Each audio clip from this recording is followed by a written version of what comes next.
94.9.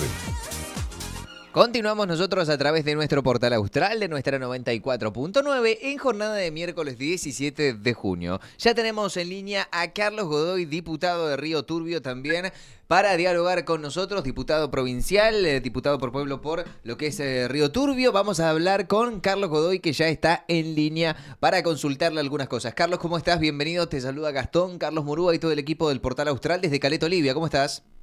Buen día, el equipo de trabajo, la audiencia, todo bien por acá.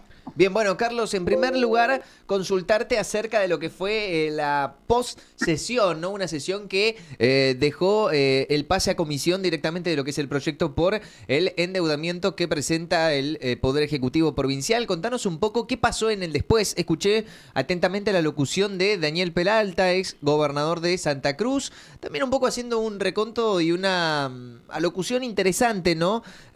Acerca de la mirada que tenían muchos de los diputados provinciales dentro del recinto, inclusive algunos del propio espacio, ¿no? Contanos un poco, digo, cuál fue la discusión puertas adentro del recinto. Seguí muy atentamente lo que era el debate, pero en particular, digo, ¿qué es lo que pasó en el post, en el después, cuando ya se decidió el pase nuevamente a comisiones?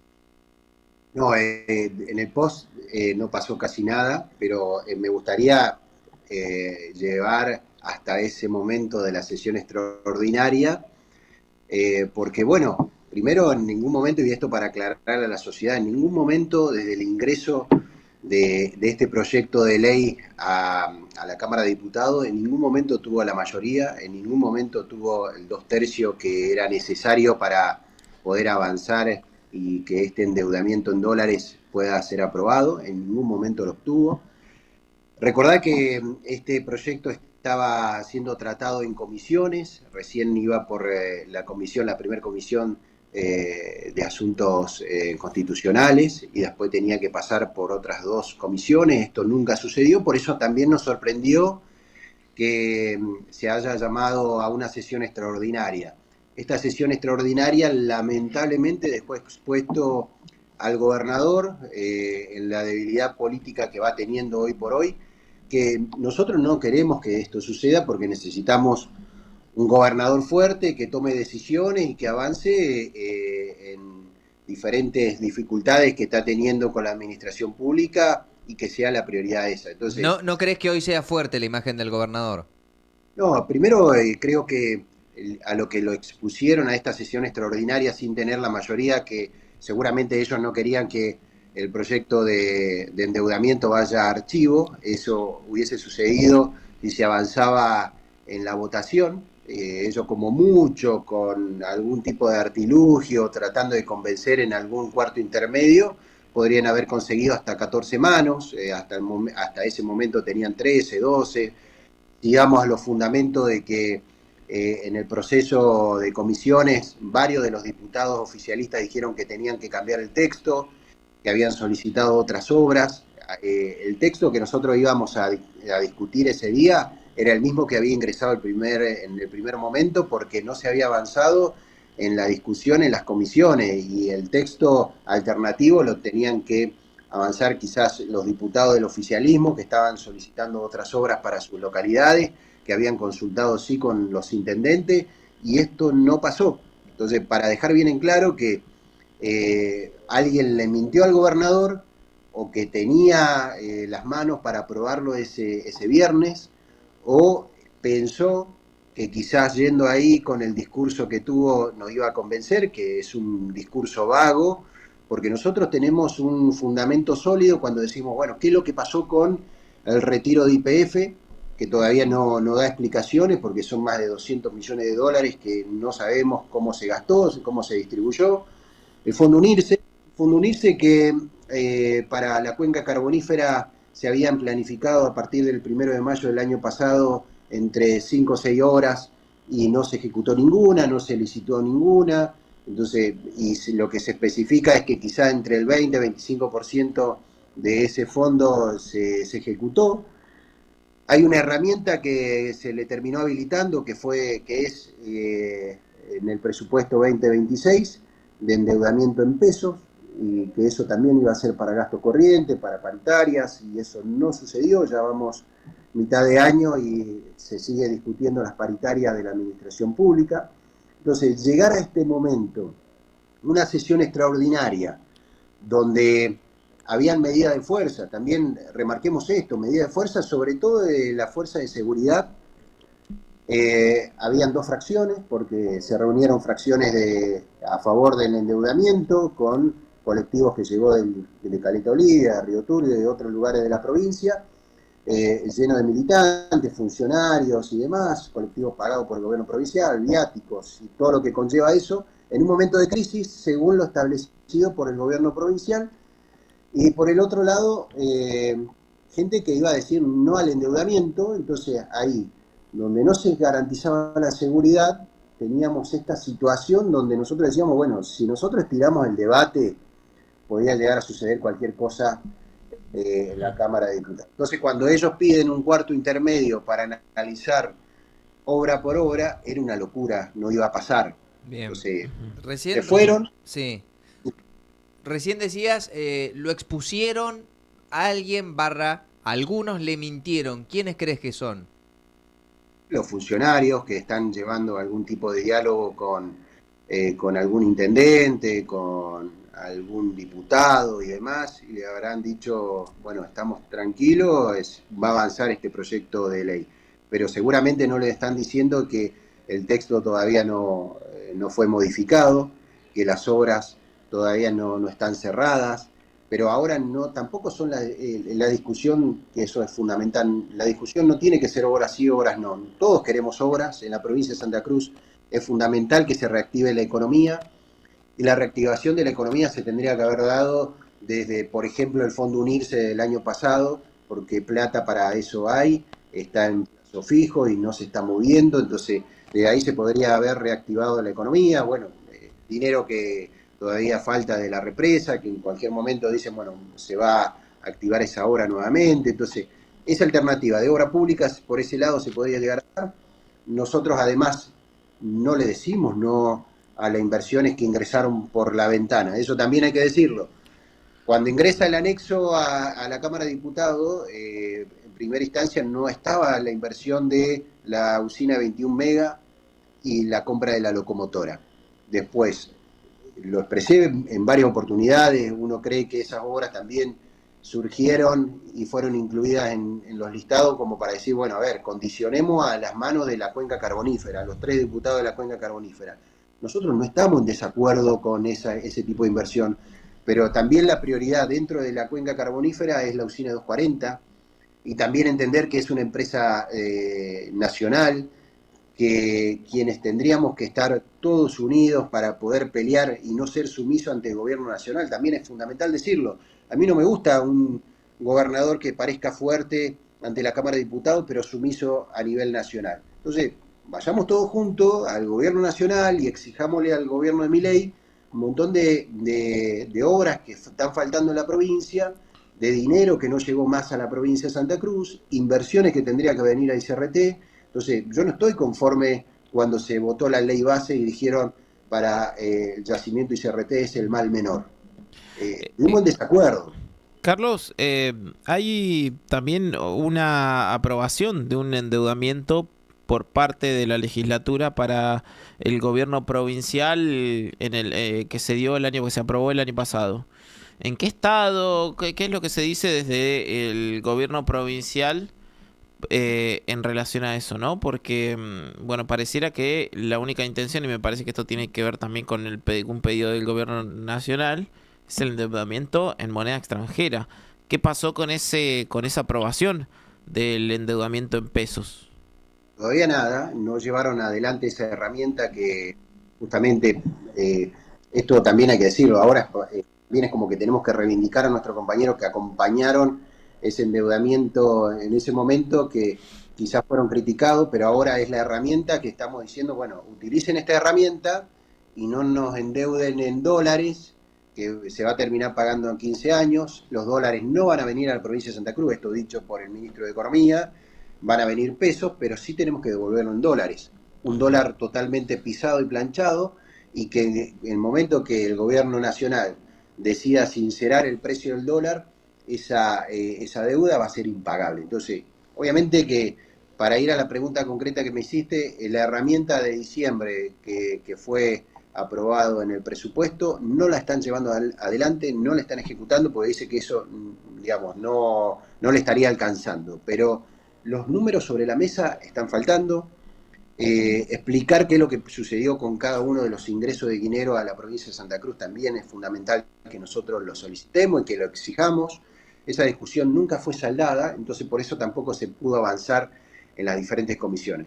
Reitero, estaba en la primera comisión, faltaban dos, entonces eso le tendrían que haber explicado los diputados del oficialismo de que faltaba debate, faltaba todavía pulir una serie de cuestiones para, por lo menos, las 14 o 13 manos que ellos tenían, que estén convencidos de lo que iban a votar. Ese día hasta los propios, muchos del oficialismo, varios diputados del oficialismo no iban a acompañar o por lo menos iban a pedir que se incluyan otras obras. Entonces, me parece que es un error más que está cometiendo el gobierno provincial. Considero que se tiene que armar esa mesa de consenso entre los intendentes, pero todos los intendentes, no solamente del color político del gobernador. También los consejos liberantes tienen que participar porque son los primeros que van teniendo la problemática de los vecinos, es la caja de resonancia de cada una de las ciudades. También tenemos que estar los diputados porque somos los que tenemos que definir qué es lo que va a suceder ese día en la legislatura, pero nosotros desde ya, o por lo menos mi visión particular, endeudarme en dólares no es una opción.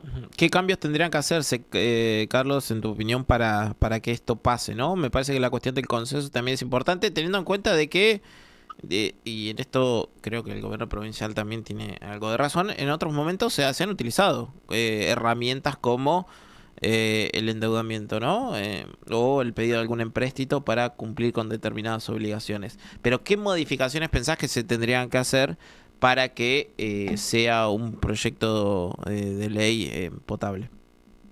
Ya, en principio recordar y reiterar que ellos a través del Fondo Unirse tendrían que haber ejecutado obras.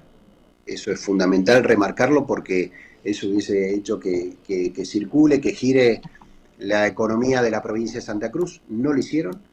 Después, es verdad que anteriormente existieron estas herramientas de endeudamiento que hoy la tienen aprobada.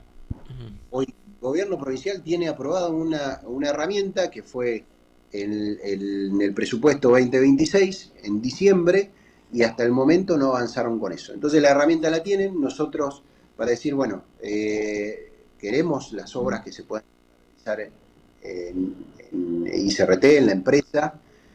Presentamos un proyecto alternativo que sea particular para eso, pero también tienen que explicar cuáles van a ser los convenios, los acuerdos para que ingrese dinero de la provincia al Estado Nacional. Pero también, ojo, uno se retrotrae esos tiempos cuando vino Taselli, un empresario que le dejaron prácticamente, le pusieron la alfombra roja para que venga a invertir a Río Turbio, al yacimiento, no invirtió nada. Y eso el día terminó haciendo que se desguace la empresa y eso llevó a lo que ya todos conocemos. Hace poco, 22 años de los 14 mineros que fallecieron en el interior de Minas. Eso tiene que ver a consecuencia de que digamos, que no existieron inversiones reales en la empresa ICRT. Hoy prácticamente estamos en una desidia, en un impasse. Ni siquiera los trabajadores tienen elementos de protección personal para ingresar a interior de minas a sacar carbón.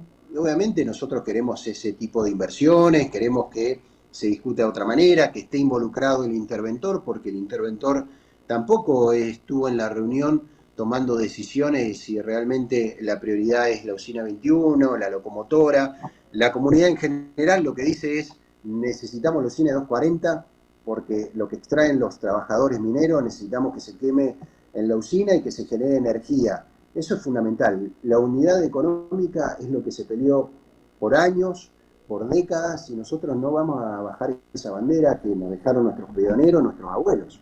Bien. Carlos, no sé si te cambio de tema, te llevo a otra cuestión. No sé si tuviste la oportunidad de escuchar la palabra de Miguel Farías acerca del cuestionamiento que te hizo por impulsar la derogación de la ley que crea Santa Cruz Puede. dio a entender, digo, que estaba relacionado con esta cuestión de preferir un modelo de corrupción, hablando de Austral Construcciones, en donde recordemos que hoy Santa Cruz Puede funciona en este polo donde antes estaba Austral Construcciones, el gobierno provincial, con la recuperación de este espacio y demás para generar empleo de 300 personas. Digo, te acusó directamente de esto, ¿no? De, bueno, ir en contra de 300 puestos de trabajo en la provincia y dijo, algunos prefieren ese pasado de corrupción, porque antes no dijeron nunca nada. Digo, ¿qué te parece esta reflexión que hizo, en este caso, Miguel Farías, quien te cuestionó duramente en los últimos días? No, primero no sé quién es Miguel Farías, pero igualmente yo a los que me critican y ponen una posición defendiendo este esquema poco claro de la sociedad anónima unipersonal, siempre digo lo mismo. Tuvieron la oportunidad en la comisión de la Cámara de Diputados de escuchar al director Gustavo Sívori, donde claramente manifestó que eran 57 puestos de trabajo que se habían generado, en principio eran 79, pero se perdieron puestos de trabajo porque la actividad en ingreso de parques nacionales hizo que dejaran sin trabajo alrededor de 5 o 6 personas, que ya tenían 7 u 8 o algunos 10 años de antigüedad. Entonces, eso no fue por mi desidia, sino fue por decisión de la sociedad anónima unipersonal, de que no están gestionando bien esa actividad. Por otro lado, yo hay cosas que vengo cuestionando a propios y ajenos.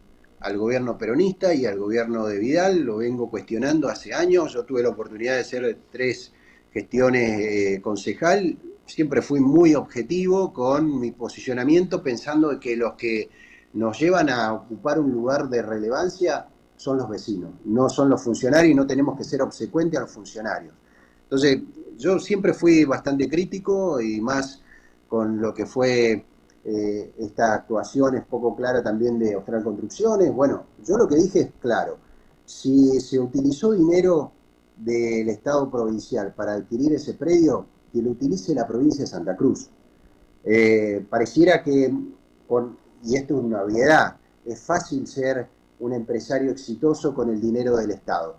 La plata para el predio lo puso el Estado provincial, ahora se licitó hace poco una planta de alimento balanceado que salió del Estado provincial, pero lo administra la Sociedad Anónima Unipersonal con Fondo Unirse. Entonces termina, y ellos aducen que solamente fue para un empujón en la inversión del Estado provincial y después se iban a manejar con privados. Esto no está pasando porque la licitación surgió y se llevó adelante hace pocos días. No es al principio de gestión cuando se creó este esquema. Entonces, tampoco son 300 puestos de trabajo. Ellos utilizaron punteros de diferentes cooperativas para ir hacia la legislatura, morirse de frío, porque uno de los días que fueron a reclamar o a insultar, estaba lloviendo, la verdad que las temperaturas eran muy bajas, y yo siempre digo lo mismo: las cooperativistas cobran 500.000 pesos, Sívori y el equipo de directores está cobrando más de 5, 6, 7 millones de pesos. No es comparativo, y los terminan exponiendo para que vayan a defenderlo a ellos y que no pierdan ese beneficio que tienen, que no es para nada claro. Por otro lado, yo lo que digo es que esas cooperativas se podrían absorber tranquilamente por parte del Estado provincial, porque el dinero para pagar esas cooperativas no sale de la sociedad anónima unipersonal, sino que sale del Estado. Entonces, ahí es otra muestra más que hoy este esquema termina siendo un Estado paralelo, y que se podría tranquilamente avanzar sobre la actividad desde casas prefabricadas, puertas placas, ataúdes, los medallones de merluza y otras actividades más. Se podría hacer a través de los diferentes ministerios y secretarías del Estado provincial, porque están utilizando plata del Estado provincial, básicamente eso. Entonces, ¿cómo se puede discutir eso si termino teniendo la razón básicamente de lo que estamos hablando?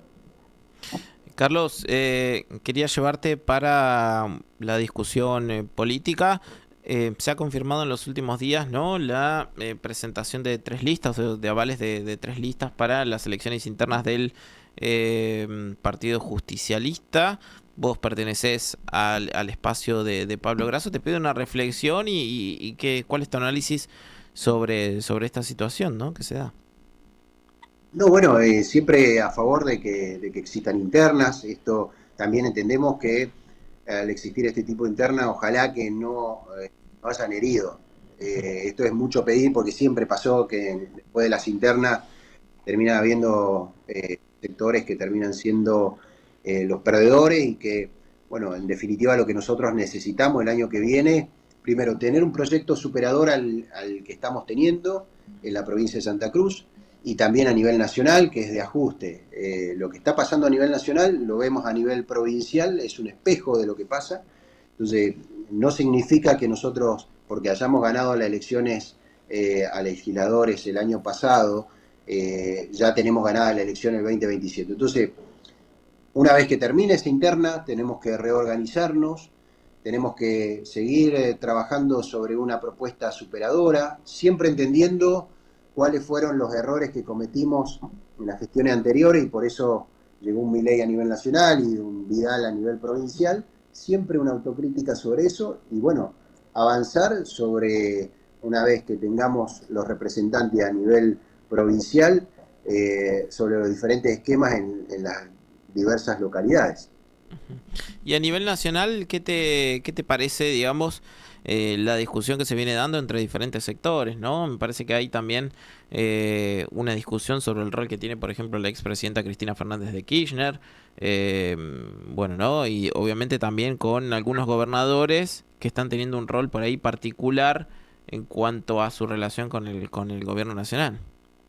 Bueno, a ver, me parece que este es un momento de no sectorizar, sino de estar todos unidos. Hay figuras muy fuertes a nivel nacional, como pueden llegar a ser algunos gobernadores, incluyendo principalmente a Kicillof, la figura de Cristina incuestionable, porque es la referente máxima del peronismo en todo aspecto hoy por hoy, entonces me parece también es una persona que se puede llegar a consultar eh, sobre diversas estrategias, pero de este análisis puedo decir que también tenemos que dejar egoísmo de lado, me parece que hay momentos donde se puede llegar a dar la posibilidad de nuevas figuras y empezar a trabajar rápidamente qué es lo que va a venir para la Argentina. Seguramente la gran mayoría está yendo en contra de estas políticas que vemos de Milei, del presidente, pero bueno, ahora necesitamos enfocar a toda la militancia sobre un objetivo, entonces esas diferencias que pueda llegar a haber internamente se tienen que dirimir rápido y bueno, trabajar también para lo que va a ser el año que viene. Bien. Bueno, Carlos, en este caso, digo, ¿cómo es la situación en Río Turbio a partir de, como bien decíamos, un poco cómo se vive allí, las propuestas de obras que presentaron y cuáles son las que propondrías vos como diputado provincial en este pase a comisiones, ¿no? Para reformular un poco lo que es el proyecto también volviendo al tema de la legislatura y este endeudamiento. Mirá, para nosotros es fundamental, nosotros necesitamos en Río Turbio como prioridad el agua. Nosotros tenemos por ahí la toma de agua que existe hacia Río Turbio, eh, digamos, no es de la mejor calidad, necesitamos que los pozos vayan siendo eficientes. En algún momento se hablaba una hora de acueducto que podía llegar a venir de Puente Blanco, pero eso significa entre 80 a 70 kilómetros según cómo se haga y en el momento cuando se discutía nadie quería poner el dinero para ese tipo de inversión, pero fundamentalmente esa obra nosotros la necesitamos. Históricamente pasó en la cuenca carbonífera y exclusivamente en Río Turbio que siempre esperábamos qué tipo de nevadas podían llegar a haber en invierno para después saber que vamos a tener la posibilidad de que el caudal esto cada vez pasa menos, entonces los caudales en primavera, verano son menores y siempre hay algún corte de agua y la calidad no la tenemos, entonces fundamentalmente es una de las obras que estamos necesitando. Eh, Retirar el basural, porque hoy nosotros tenemos un basural al ingreso de Río Turbio, es la carta de presentación y nadie quiere tener eso ahí ingresando. Nosotros tenemos como pensar a la alternativa al turismo, pero teniendo el basural en ingreso, la verdad que es una obra muy costosa. En su momento se trabajó, se pensó coordinarlos con el municipio de 28 de noviembre. Ujú. El anterior faltó una pata importante que fue el intendente 28 de noviembre para poder coordinar y avanzar sobre esa obra. Ahora creo que hay un entendimiento, pero eso implica trasladar el basural a otro lugar, pero también hay que pensar en la remediación. Bien. Una vez que tengamos eso, bueno, nosotros acá en Río Turbio también tenemos las plantas de asfalto que trajeron 2 días antes de las elecciones del año pasado, que está olvidada en el predio de ICRT. Necesitamos que la complementaria número 20 se refaccione o se pueda hacer de nuevo. Fundamentalmente eso también lo necesitamos porque existen muchos accidentes permanentemente en la ruta complementaria número 20 que depende exclusivamente del gobierno provincial.